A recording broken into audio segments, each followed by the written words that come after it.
આપ જોઈ રહ્યા છો સ્પાર્ક ટુડે ન્યૂઝ. સમાચાર અરવલ્લીથી મળી રહ્યા છે. હિંમતનગરમાં પીએમ મોદીની સભા પહેલા અટકાયતીનો દોર યથાવત છે. મોડાસા ખાતે ક્ષત્રિય સમાજના 2 આગેવાનોની પોલીસે અટકાયત કરી છે.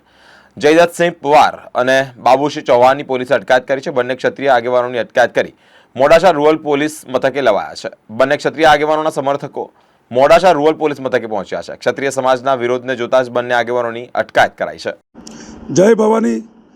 આજે આદરણીય પ્રધાનમંત્રી શ્રી જ્યારે ચૂંટણી પ્રચાર અર્થે સાબરકાંઠામાં આવી રહ્યા છે, ક્ષત્રિય સમાજનો જે વિરોધ હતો એ વિરોધને તો સાંભળ્યો નહીં, પરંતુ જ્યારે પ્રધાનમંત્રી શ્રી અહીંયા ગુજરાતમાં છે અને એમાં પણ સાબરકાંઠામાં પ્રચાર અર્થે આવ્યા છે, ક્ષત્રિય સમાજ વિવિધ જગ્યાએ જ્યારે રૂપાલા સાહેબની ટિકિટ જે રદ ન કરી એના માટે ખૂબ જ વિરોધ કર્યો છે.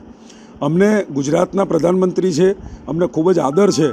અમને એવી આશા પણ હતી કે પ્રધાનમંત્રી શ્રી ક્ષત્રિયોના આ વિરોધને લઈ અને રૂપાલા સાહેબની ટિકિટ રદ કરશે. રદ ન કરી અમારો વિરોધ, ક્ષત્રિય સમાજનો વિરોધ ચાલુ છે. ચોક્કસથી ક્ષત્રિય સમાજની જે સંકલન સમિતિ છે એ સમિતિએ પણ નક્કી કર્યું છે કે પ્રધાનમંત્રી શ્રી ગુજરાતમાં પધાર્યા છે એટલે એમનો વિરોધ નહીં કરીએ, પરંતુ અમારો ભારતીય જનતા પાર્ટીનો વિરોધ ચાલુ છે. જ્યારે ચાલુ રાખો. હા, જ્યારે ક્ષત્રિય સમાજ બોલીને થાક્યો કે એક રૂપાલા સાહેબની ટિકિટ માગી હતી, રજવાડા આપ્યા છે, એની સામે એક રૂપાલા સાહેબની ટિકિટ માગી, એમની રદ કરવાનું કીધું, એ પણ ન કર્યો. વિરોધ કરવાનો અમે પ્રયત્ન કરીએ છીએ, વિરોધ કરવા દેતા નથી. કશો વાંધો નહીં, પ્રધાનમંત્રી શ્રી ગુજરાતમાં આવે છે, પ્રચાર કરો, વાંધો નહીં, પણ ક્ષત્રિય સમાજ એની બહેન બેટીઓની અસ્મિતાની વિરુદ્ધ આ લડત ચાલુ રાખશે. અમને આજે મારા વતન સરડોઈથી મને પોલીસે ડિટેન કર્યો છે અને અહીંયા આપ જોઈ રહ્યા છો તેમ સબલપુર પોલીસ સ્ટેશન લાવ્યા છે.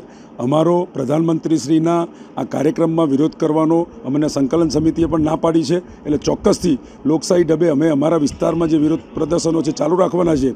પોલીસ ડિપાર્ટમેન્ટે અમને ડિટેન કર્યા છે, અમે પોલીસ ડિપાર્ટમેન્ટને પણ સહકાર આપીએ છીએ અને આજના આ ડિટેન્શનના માધ્યમથી જ્યારે અમને અહીંયા લાયા જ છે તો મીડિયાના માધ્યમથી હું સમગ્ર ગુજરાતની અને ભારત વર્ષની તમામ જનતાને પણ અપીલ કરવા માગું છું કે ક્ષત્રિય સમાજ નારાજ છે.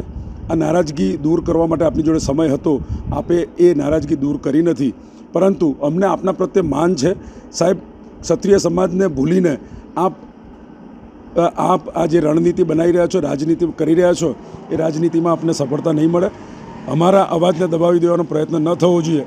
અમને આપના પ્રત્યે માન છે, ક્ષત્રિયનું પણ માન જળવાય એવી પણ આપને વિનંતી કરું છું. અરવલ્લી જિલ્લાની અંદર કેટલા ક્ષત્રિય સમાજના આગેવાનોએ આજે અટકાયત કરી? મારી સાથે બીજા એક આગેવાન છે, એમને પણ પોલીસે ડિટેન કર્યા છે. બીજા કોને ડિટેન કર્યા છે મને માહિતી નથી, પરંતુ હમણાં જ લાયા છે એટલે એ પણ જાણવા મળશે.